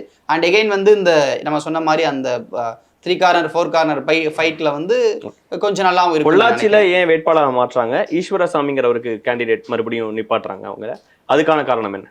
பொள்ளாச்சி மாற்றணும்னு நினைச்சாங்க. ஆக்சுவலி சண்முக சுந்தரத்து மேலே பெரிய அதிருப்தி இருந்தது. அவர் வந்து கிரவுண்ட் லெவலில் பாலிடிக்ஸ் பண்ணலன்ற பெரிய விஷயங்கள் இருக்கு. நீங்கள் பொள்ளாச்சியில் போய் கட்சிக்காரங்கிட்ட கேட்டிங்க அப்படின்னா சண்முக சுந்தரத்து மீதான பெரிய பெரிய ஒரு மதிப்பே இல்லை. அவர் என்னங்க பேண்ட் ஷர்ட் போட்டுட்டு வராருன்ற ஒரு விஷயம் இருந்தது. அது பேசிக்கலி அந்த அப்ரோச் தப்புன்னா கூட ஒரு சேர்ந்து செயல்பட மாட்டாருன்ற ஒரு இடத்துல இருந்து அதை சொல்லிட்டு இருந்தாங்க.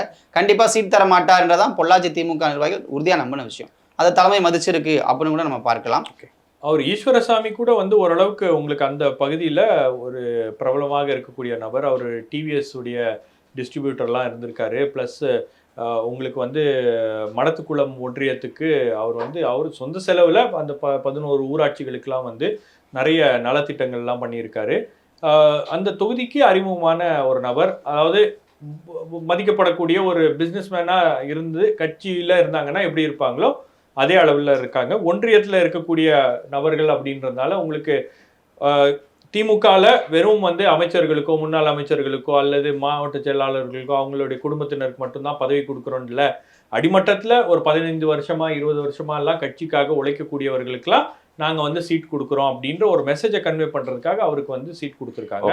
ஆனால் கோயம்புத்தூரை பொறுத்த வரைக்கும் இன்னொரு இன்ட்ரெஸ்டிங்கான திங் என்னன்னா, கணபதி ராஜ்குமாரை பொறுத்த வரைக்கும் அவர் வந்து அதிமுகவில் இருக்கும்போது அவர் எப்படி அதிமுக தலைமையுடைய பார்வைக்கு அவர் வந்து அந்த அந்த அட்டென்ஷனை எப்படி அவர் கிராப் பண்ணார்னு பார்த்தீங்கன்னா, அம்மையார் ஜெயலலிதா பற்றி அவர் பிஹெச்டி பேப்பர் வந்து சப்மிட் பண்ணியிருக்காரு. Emergence of Jayalalithaa as a mass political leader. Maybe அந்த பேப்பரை வந்து திமுகவில் இருக்கக்கூடிய தலைவர்களும் கொஞ்சம் படிக்கலான்னு நினைக்கிறேன். பட் இவரை பற்றி சொல்லும்போது என்ன சொல்கிறாங்கன்னா, ஒரு நான் கான்ட்ரவர்ஷியல் கேண்டிடேட்டு, 3 முறை கவுன்சிலராக இருந்திருக்கிறார். அந்த ஏரியாவில் அவருக்கு வந்து ஓரளவுக்கு பிரபலம் இருக்கிறது. 2வது ஒரு கொங்கு வெள்ளாள சமூகத்தை சேர்ந்தவர் அப்படின்றனால அந்த மாதிரி ஒரு கேண்டிடேட்டை தான் அவங்க தேடிட்டு இருக்காங்க. ப்ளஸ் அவருக்கு செந்தில் பாலாஜியோடைய பிளெஸிங்ஸும் இருக்குது. ஸோ அவர் தான் செந்தில் பாலாஜி தான் கூப்பிட்டு வராரு அவரை. ஸோ இந்த அடிப்படையில் தான் அவருக்கு வந்து அங்கே ஒரு இது இருக்குது. பட் அண்ணாமலைக்கு டஃப் கொடுப்பாரு அப்படின்றது தான் திமுகவுடைய நம்பிக்கையாக இருக்கிறது. எப்படி பேன் அவுட் ஆகுதுன்னு பார்க்கணும். அடுத்து பெரம்பலூர், தஞ்சாவூர் ரொம்ப இன்ட்ரெஸ்டிங்கான தொகுதிகள். ஒன்று, பெரம்பலூர்ல மூத்த தலைவராக இருக்கக்கூடிய KN அவர்களின் மகனுக்கு சீட்டு கொடுக்கப்பட்டிருக்கு. இன்னொரு பக்கம் தஞ்சாவூர்ல ஒரு மூத்த தலைவர் SS பழனிமாணிக்கத்துக்கு பதிலாக முரசொலி அவர்களுக்கு சீட் கொடுக்கப்பட்டிருக்கு. இதை எப்படி பார்க்குறீங்க? இல்லை, பெரம்பலூர்ல வந்து சீட்டு அப்படின்னு சொன்னப்பவே IJK பாரிவேந்தர் வெளியே போனப்பவே அருண் தான் நிற்க போறாரு அப்படின்றதான் பேச்சா இருந்துச்சு. ஸோ அதில் வந்து மாற்று கருத்தை இல்லாமல் இருந்துச்சு திமுகவுக்குள்ளேயே. திமுகலே அருண் வேட்புமனு தாக்கல் பண்ண உடனேயே ஃபிக்ஸ்டுடா அப்படி தான் பேசிக்கிட்டாங்க. ஸோ ரியாலிட்டியில் அது வந்திருக்கு. ஏன்னா பாரிவேந்தர் ரிசைன் பண்ணதற்கு பிறகு அருணோட ஆக்டிவிட்டிஸ் பெரம்பலூர் ரொம்ப அதிகமாக இருந்துச்சு. பிறந்த நாளுக்கு ஒட்டப்பட்ட போஸ்டர் வந்து பெரம்பலூரை மறைக்கலாம், அவ்வளோ போஸ்டர்கள் ஒட்டப்பட்டிருந்துச்சு. ஸோ அந்தளவுக்கு ஜெகஜோதியாக இருந்துச்சு. அண்ட் KN ஆக்டிவிட்டிஸ் அதிகமாக இருக்கக்கூடிய தொகுதி. ஏறக்குறைய திருச்சியை அப்படியே லைட்டாக மறந்துட்டு இந்த பக்கம் வந்துட்டார் அப்படின்னு அளவு கூட சொல்லலாம். அந்தளவுக்கு அது தன்னுடைய கோட்டையாக மாற்றிக்கிட்டு இருக்கார் சமீபத்தில். ஸோ அதனால் அதில் பெரிய ஆச்சரியம் இல்லை. ஆனால் SS பழனிமாணிக்கத்துக்கு சீட்டு மறுக்கப்பட்டது சற்று ஆச்சரியமான விஷயம்தான். ஏன்னா அவர் கொஞ்சம் ஆரம்ப கால திமுகவில் இருந்து இருக்கக்கூடிய நபர், நிறைய முறை தேர்தல்களில் வென்று வென்று வென்று உருவான நபர். 2014 தான் TR பாலோட சண்டையில் சீட்டு மறுக்கப்பட்டது. அப்படிப்பட்ட நபருக்கு இந்த முறை ஏன் மறுத்தாங்கன்னா, சமீபத்தில் முதலமைச்சர் சந்திக்கும் பொழுதே வயசாயிடுச்சு, நீங்கள் நிற்க வேண்டாம் அப்படின்னு CMA சொன்னதாகவும், அதோட சர்வேல கூட அவர் மேலே பெரிய மக்கள்கிட்ட பெரிய நல்ல பெயர் இல்லைன்னு சொல்லதாகவும் தகவல்கள் இருக்கிறது. பட் முரசொலி மாதிரி ஒருத்தருக்கு கொடுத்தது சற்று ஆச்சரியம்தான். யங்ஸ்டர்னு பார்க்கப்படுது அவரையும். ஒரு நியூ கேண்டிடேட் தான். Plus DMK family. ஸோ அவர் SS பழனிமாணிக்கத்தின் ஆதரவாளர்கள் அவங்க வந்து எப்படி இதை பொறுத்துக்குவாங்களா இல்லை அந்த மாதிரிலாம் அதில் பார்க்க வேண்டாம்? ஆதரவு மட்டம்ன்றதே குறைஞ்சிருச்சு ஆக்சுவலி. ஏன்னா அவர் கட்சியிலையுமே பார்த்தீங்க அப்படின்னா அவர் MP இருக்கார்ல, அதை தாண்டி பெரிய லெவலில் பொறுப்புகள் இல்லை அவர். அண்ட் அவருக்கான ஆதரவு வட்டம் ஒரு காலத்தில் பெருசாக இருந்துச்சு. ஒரு காலத்தில் இங்கே வந்து தஞ்சாவூரை வந்து SS பழனிமாணிக்கம் இல்லாமல் நினைக்கவே முடியாதுன்ற காலம். கோசிமணியினுடைய நெருக்கத்தில் அவர் அவ்வளோ பெரிய ஆளாக இருந்தார் அங்கே. இப்போ அப்படி இல்லை. ஓகே, இன்னைக்கு அது ரொம்ப வேற மாதிரி ஆகிவிட்டது தஞ்சாவூர். ஓகே, உங்கள்கிட்ட 2வது உங்களுக்கு தஞ்சாவூர்ல சொல்லும் போதே வந்து முதல்வர் அதை அழுத்தி என்ன சொல்றாரு, முரசொலியே நிக்கிறது அப்படின்னு சொல்றாரு. அப்போ அது ஒரு மெசேஜோட தான் அவர் கன்வே பண்றாரு. முரசொலி அப்படின்ற கேண்டிடேட் என்னுடைய கேண்டிடேட்டு, நீங்க வந்து அங்கே எதுவும் பண்ணிடாதீங்க. இந்த உட்கட்சி பிரச்சனை அப்படின்றது திமுகவில் ஒரு பெரிய பிரச்சனையாக இருக்கிறது. உங்களுக்கு அது கோயம்புத்தூர்லயும் இருக்கு. அதே போல உங்களுக்கு வந்து சேலத்து நிர்வாகிகள்லாம் கூப்பிட்டு பேசும்போது உதயநிதி அவர்கள் டைரக்டாவே அந்த கேள்விகளை கேட்டதை இருக்கு. அதுக்கப்புறம் வந்து உங்களுக்கு வந்து திருநெல்வேலியில இருக்கு. இப்போ பல பகுதிகளில் உள்ளுக்குள்ளேயே அந்த முரண்பாடுகள்லாம் இருக்கு அப்படின்னும் போது திமுக தலைமை வந்து கேண்டிடேட்டை செலக்ட் பண்ணும்போது அவங்க அந்த இன்ஸ்ட்ரக்ஷன்ஸோட தான் வந்து பார்ட்டி ஒர்க்கர்ஸுக்கு கன்வே பண்றாங்க. எந்த இடத்துலையும் வந்து நாம தேர்ந்தெடுக்கக்கூடிய கேண்டிடேட்டை நீங்க வந்து ஏதாவது ஒன்று பண்ணி அவர் தோத்துட்டாரு அப்படின்ற மாதிரி வந்துச்சுன்னா அது தலைமைக்கு செய்யக்கூடிய ஒரு துரோகமாக கருதப்படும் அப்படின்றதும் வந்து கன்வே பண்ணியிருக்காரு. ஏன்னா சமீபத்தில் சிஎம் பேசும்போது கூட நீங்க பாத்தீங்கன்னா தேர்தலுக்கு பிறகு நிறைய மாற்றங்கள் இருக்கும், கட்சியிலும் சரி அதே போல உங்களுக்கு வந்து இதுலயும் பல மாற்றங்கள் இருக்கும் அப்படின்னு சொன்னாரு. அதெல்லாம் வந்து ஒரு மெசேஜை வந்து அவர் கன்வே பண்ணிட்டே இருக்காரு. அவருக்கு தெரியும் உள்ள என்ன நடக்குது அப்படின்றது தலைமையும் உணர்ந்து இருக்கிறது. பட் எஸ் பழனிமாணிக்கத்துக்கு சீட்டு கொடுக்காதது கதிரானந்துக்கெல்லாம் கொடுத்துருக்கும் போது எஸ் பழனிமாணிக்கம் ஒன்றும் இது இல்லை. நீங்க வந்து ரொம்ப லாங் டேர்மா பார்ட்டியில இருக்கக்கூடிய ஒரு ரொம்ப சீனியர் லீடர், ஆகவே நீங்க அவருக்கு சீட்டு கொடுக்காதது ஒரு சின்ன சர்ப்ரைஸ் தான். ஓகே, அடுத்து தேனி தென்காசி. டிடிவி தினகரன் டைரக்டா களமிறங்க போட ஒரு தொகுதி தேனி தொகுதி. அங்க அமமுகவுக்கு சீட் கிடைக்க வாய்ப்பு இருக்கு. இன்னும் அபிஷியலி கன்ஃபார்ம் ஆகல. 2 தொகுதிங்கிறது கன்ஃபார்ம் ஆயிருக்கு. அங்க தினகரனின் தளபதியாக ஒரு காலத்துல இருந்த தங்கத்தமிழ்ச்செல்வன் அவர்களையே கேண்டிடேட்டா அறிவிச்சிருக்காங்க. அதை எப்படி பாக்குறீங்க? தளபதியின் தளபதியாக மாறி இருக்காருன்னு நம்ம பார்க்கலாம்னு நினைக்கிறேன். அண்ணனை எதிர்த்து நிற்பாரான்னு தெரியல. அண்ணன் நின்றாருன்னா அவர் நிற்பாருன்னு பார்க்குறேன். ஆனால் கொஞ்சம் இன்ட்ரெஸ்டிங்கான விஷயமா தான் இருக்கும். ஏன்னா வந்து தேனி அதிமுகவுடைய கோட்டை, அதோட வந்து எல்லாருமே ஒரு மாதிரி பாப்புலராக அங்கே இப்போ நிற்க போகிறாங்க. தேனி அதிமுக வேட்பாளரும் அறிவிக்கப்பட்டாரு. நாராயணசாமிங்கிறவங்களுக்கு சீட் கொடுத்துருக்காங்க. தேனி கிழக்கு ஒன்றிய கழக செயலாளருக்கு இந்த வாய்ப்பு கொடுத்துருக்காங்க. ஸோ இப்படி இப்போ தேனியை பார்த்தீங்கன்னா கொஞ்சம் இன்ட்ரெஸ்டிங்கான பேட்டில் தான் இருக்குது. அதிமுக போகிற எல்லாருமே அதிமுக காரங்க அப்படின்ற ஒரு விஷயத்தையும் நம்ம பார்க்க வேண்டியிருக்கு. இப்போ யார் ஓட்டு யாருக்கு போகும், இல்லை எப்படி பிரிய போகுது அப்படின்ற பேட்டில் இன்ட்ரெஸ்டிங்காக இருக்குது. But still AIADMK last time அங்கே வின் பண்ணியிருந்தாங்க, அந்த ஒரு நம்பிக்கை அவங்களுக்கு இருக்கும். ஆனால் வந்து வேட்பாளர் இப்போ அதே ரவீந்திரநாத்தோ இல்லை ஓபிஎஸ்ஓ இல்லை அப்படின்ற ஒரு சின்ன பின்னடைவும் அவங்களுக்கு கண்டிப்பாக இருக்கலாம். பட் ஸ்டில் ஒரு நல்ல போட்டியா தான் இருக்கும். அவர் 2019 தங்கத்தமிழ்ச்செல்வன் இண்டிபெண்டா நின்னார் இல்லையா? அமமுக சார்பா நின்னாரு. அமமுக சார்பா நிற்கும் போதே அவர் வந்து 1,43,000 வாக்குகளை பெற்று இருக்கிறார். தினகரனின் வேட்பாளரா நின்னாரு. தினகரனுக்கு எதிராக நிற்கிறாரு. அப்புறம் இவிஎஸ் இளங்கோவன் வந்து போன முறை வந்து ஒரு 4,25,000 வாக்குகளை வாங்கியிருக்காரு. ரவீந்திரநாத் குமாரே கொஞ்சம் டஃப்பா தான் இருந்துச்சு. இன்னும் கொஞ்சம் இவிகேஎஸ் முயற்சி பண்ணியிருந்தாருன்னா போன வாட்டி தேனியிலையும் வந்து வெற்றி பெற்றிருக்கலாம். ஸோ போன முறை தங்க தமிழ்ச்செல்வன் வந்து அங்க இண்டிபெண்டன்ட் கேண்டிடேட்டா, அதாவது அமமுக தினகரனின் வேட்பாளராக நிற்கிறாரு. 1,43,000 வாக்குகளை பெறுகிறார். இவிகேஎஸ் பார்த்தீங்கன்னா உங்களுக்கு வந்து 4,25,000 வாக்குகள்.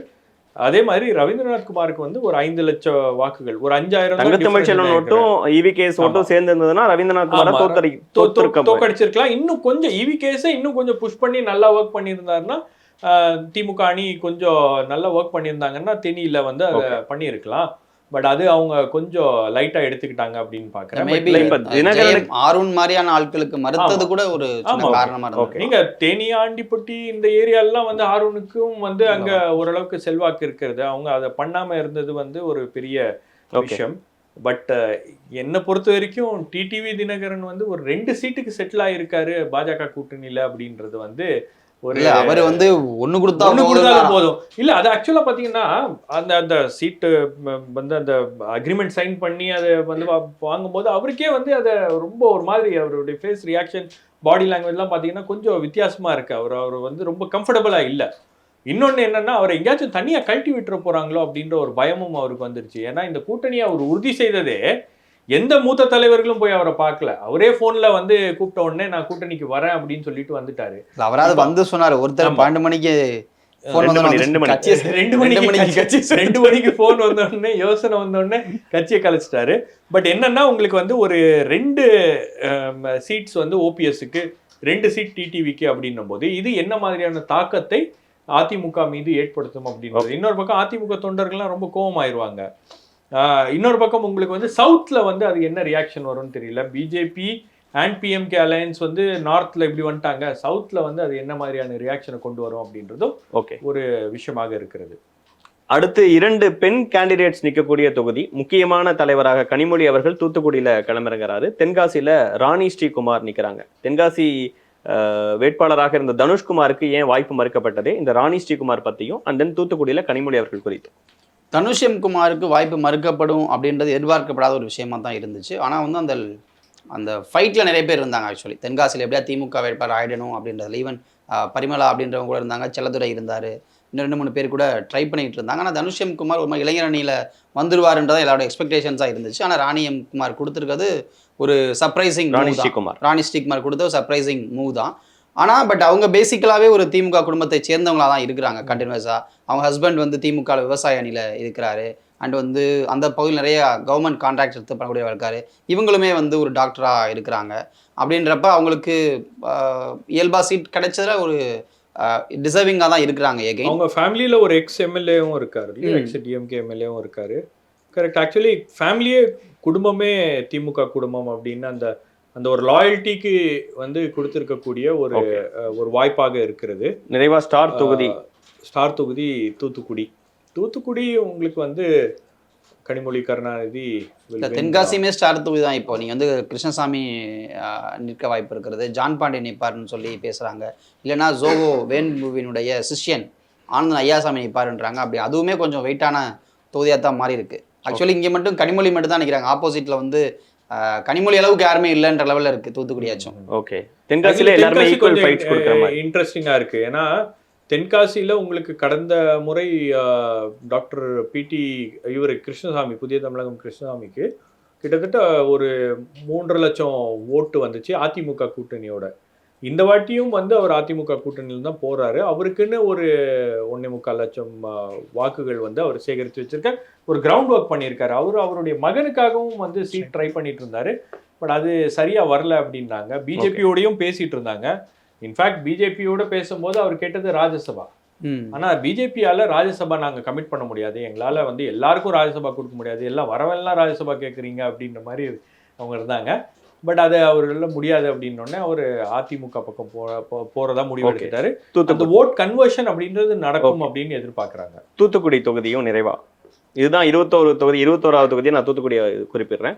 தூத்துக்குடியில ஆப்போசிட்ல இருந்து யாரெல்லாம் களமிறங்க வாய்ப்பு இருக்கு, அந்த தொகுதியில கனிமொழி அவர்கள் நிற்கும் போதே ஒரு வெற்றி வேட்பாளர்னு சொல்லி நிற்கலாம். அந்த அளவுக்கு திமுக அங்கே ஸ்ட்ராங்கா இருக்கு, ஃப்ளட்ல கூட சிறப்பாக ஒர்க் பண்ணாங்கிற சில விஷயங்கள்லாம் சொல்லப்படுது. உங்களுடைய பார்வை? தூத்துக்குடியில் கனிமொழி திமுக சார்பாக நிற்கிறாங்க. மற்ற பார்த்தீங்க அப்படின்னா மேபி சரத்குமார் யாரையா ஒருத்தரை நிறுத்துவார்னு சொல்லி அங்கே எதிர்பார்க்குறாங்க. மேபி தொகுதி ஒதுக்கப்பட்டால் இருக்கலாம். ஆனால் சசிகலா புஷ்பாவும் வந்து அந்த சீட்டை ட்ரை பண்ணிட்டு இருந்தாங்க. ஸோ அப்படி பார்க்கும் பொழுது உங்களுக்கு ஆப்போசிட்டில் பாஜக சற்று வலுவான கேண்டிடேட்ஸ் நிப்பாட்டு கண்டிப்பாக ட்ரை பண்ணுவாங்க. அதிமுக இன்னும் யாரையும் அறிவிக்கலை. ஸோ மேபி தூத்துக்குடியில் அப்படி ஒரு பேட்டில் இருந்தால் கூட கனிமொழி அளவுக்கு ஈடு கொடுத்து ஓடக்கூடிய வேட்பாளர்களாக வேறு யாரும் இருப்பாங்களான்னு சற்று சந்தேகமாக தான் இருக்கிறது. போன தடவை தமிழிசை விசஸ் கனிமொழி இருந்தது. ஆனால் இந்த முறை தமிழிசை அவர்கள் தூத்துக்குடிக்கு போகிறதுக்கு வாய்ப்புகள் இல்லைன்னு பார்க்கலாமா? இல்லை, அதான் அது மேபி சரத்குமார் வரதுக்கு முன்பு வரைக்கும் அந்த விஷயங்கள் இருந்திருக்கலாம்னு நான் நினைக்கிறேன்.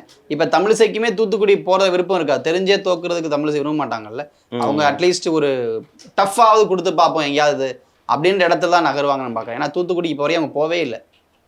தூத்துக்குடியில் பெரிய அளவுக்கு அவங்க ஒர்க் பண்ணல. ஆக்சுவலி அவங்க ஒர்க் பண்ணுறது அப்படின்னு பார்த்தீங்கன்னா உங்களுக்கு தென் சென்னை அல்லது தூத்துக்குடியும் வந்து ஒரு வாய்ப்பு இருக்கிறது அப்படின்றாங்க அவங்களுக்கு. பட் அவங்க அவ்வளோ கம்ஃபர்டபுளாக அங்கே ஒர்க் பண்ணலை அப்படின்றது தான், அவ்வளோ கான்ஃபிடென்ட்டாக இல்லை அப்படின்றது நான் பார்க்குறேன். தூத்துக்குடி போகிறதுக்கு புதுச்சேரியே போயிடலாம். ஆமாம், ஏன்னா அவங்களுக்கு இல்லை அவங்க தமிழ்நாட்டில் தான் நிற்பேன்னு சொல்லிட்டாங்க. அதான் 2,14,000 மோடி நினைச்சா இணைச்சிடுவார் தமிழ்நாட்டோட. இல்லை 2,14,000 வாக்குகள் போன வாட்டி தமிழிசைக்கு. ஆனால் அந்த விக்ட்ரி மார்ஜின் அப்படின்றது பார்த்தீங்கன்னா கிட்டத்தட்ட ஒரு 3 லட்சத்துக்கு மேலே வாக்கு வித்தியாசம் தான் கனிமொழி ஜெயிக்கிறாங்க. அவங்களுக்கு வந்து 5.60 லேக் ஓட்ஸில் வந்து அவங்க ஜெயிக்கிறாங்க அப்படின்னும் போது, அதுவும் சமீபத்தில் வந்த புயல் அதுக்கு வந்து உரிய நிதியை மத்திய அரசு கொடுக்கலங்கிற ஒரு பரப்புரைகள் அதெல்லாம் அடுத்த நாள் அங்கே போனாங்க. அதையும் நம்ம பார்க்கணும். நீங்கள் சஸ்பெண்ட் ஆன அடுத்த நாள் அங்கே போகிறாங்க. அதுக்கப்புறம் வந்து எந்த முக்கியமான விஷயமா இருந்தாலும் அவங்க தூத்துக்குடி. இன்னும் குறிப்பா சொல்ல போனோம்னா போன எலெக்ஷன்ல வந்து அவங்க தூத்துக்குடியில நான் இருப்பேனான்னு யோசிக்காதீங்க, நான் இங்கே தான் இருப்பேன்னாங்க. இப்போ வரைக்கும் வந்து அவங்க மோஸ்ட்லி எந்த இஷ்யூஸ் வந்தாலும் தூத்துக்குடியிலே இருக்கிறத பார்க்க முடியுது. அங்கேயே ஒரு வீடு எடுத்து தங்குறது, அந்த மக்களோடய இருக்கிறதையும் பார்க்க முடியுது. இல்லை அவங்க அதான் சொல்கிறேன், ஒரு கலை நிகழ்ச்சி, ஒரு கேம்ப்பு, ஒரு அதாவது எம்ப்ளாய்மெண்ட் கேம்ப் ஏதாவது ஒன்று போடுறாங்க. தூத்துக்குடிக்கான அந்த முன்னுரிமை, அந்த முக்கியத்துவம் அப்படின்றது அவங்களுடைய செயல்பாடுகளில் தொடர்ந்து இருந்துகிட்டே இருக்கு. அதுல ஒரு கன்சிஸ்டன்சி இருக்கு. அவங்க எல்லா விஷயங்கள்லயும் வந்து தூத்துக்குடியை விட்டு கொடுக்காம அவங்க வந்து போறாங்க. டெல்லியில ஒரு பிரச்சனை இருந்தாலும் தூத்துக்குடியில ஒரு விஷயம் நடந்துருச்சு அப்படின்னா உடனே அவங்க கிளம்பி வராங்க. ஃப்ளட் அப்போ எல்லா பகுதிக்கும் போயிருக்காங்க. அந்த ஏரல்ல எல்லாம் வந்து அவங்க என்டிஆர்எஃப் போட் எடுத்துட்டு அதுல உட்கார்ந்து போய் உதவிகளை கொடுத்துட்டு வந்தாங்க அப்படின்றதுலாம் வந்து அமைச்சரே பெரிய- மாட்டிக்கிட்டப்ப இவங்க ஆமா. போய் இவங்க சரி போய் அங்க வந்து இது Okay. பண்ணி வந்திருக்காங்க அப்படின்னும் போது இதெல்லாம் வந்து அங்க இருக்கக்கூடிய மக்களுக்கு விசிபிளா அவங்க பாக்குறாங்க. இந்த அம்மா வேலை பார்த்திருக்காங்க அப்படின்றது அவங்க கண் கூட பார்த்திருக்காங்க. அதனால அந்த நம்பிக்கை அப்படின்றது அந்த கேண்டிடேட் மேல இன்னும் உறுதியாக இருக்கிறது அப்படின்னு நான் பாக்குறேன். இதை தாண்டி நாமக்கல்ல உதயசூரியன் சின்னத்துல கொங்கு நாடு மக்கள் தேசிய கட்சி நிக்க போறாங்க. இதான் ஓவராலா திமுக இல்ல, அந்த கேண்டிடேட் வந்து அந்த கேண்டிடேட்டை மாத்தலாம் அப்படின்றது பேச்சு ஆமா, சில ஆமா, வைரல் அந்த ஆயிட்டு சர்ச்சைக்குரிய இருக்கக்கூடிய பேச்சு. ஒரு காஸ்டிஸ்ட் மென்டாலிட்டியில இருக்கக்கூடிய ஒரு கேண்டிடேட்டை நீங்க வந்து திமுக ரெப்ரசன்ட் பண்றது தப்பு. திமுக கூட்டணியில அவருக்கு இடம் கொடுப்பது அப்படின்றது வந்து ஏத்துக்கவே முடியாது. நீங்க சமூக நீதி பேசுறீங்க, அவங்க சமூக அநீதியை பேசுறாங்க. அப்போ இது எந்த வகையில வந்து இந்த கேண்டிடேட்டோ இந்த கூட்டணி நீங்க சொல்லக்கூடிய கொள்கை நீங்க உயர்த்தி பிடிக்கின்ற அந்த அத்தனை கோஷங்களுக்கு எதிராக இருக்கக்கூடிய ஒரு நபரை நீங்க வந்து அங்க கேண்டிடேட்டா போட்டிருக்கீங்க. மேபி கொங்கு நாடு மக்கள் கட்சியை அவங்க வந்து கொஞ்சம் அழுத்தம் கொடுக்கலாம், இந்த கேண்டிடேட்டை மாத்துங்க அப்படின்ற மாதிரி கொடுக்கலாம். பட் அது அவர்கள் செய்வார்களா அப்படின்றது ஒரு பிரச்சனை. ஒட்டுமொத்தமா திமுக நிற்கக்கூடிய உதயசூரியன் சின்னத்துல நிற்கக்கூடிய 22 வேட்பாளர்கள் பத்தியும் உங்களோட ஒப்பீனியன், அவங்களுடைய பேக்ரவுண்ட்ஸ் அப்படிங்கிற பல அனாலிசிஸை கொடுத்துருக்கீங்க. உங்களுடைய நேரத்திற்கும் கருத்திற்கும் மிக்க நன்றி.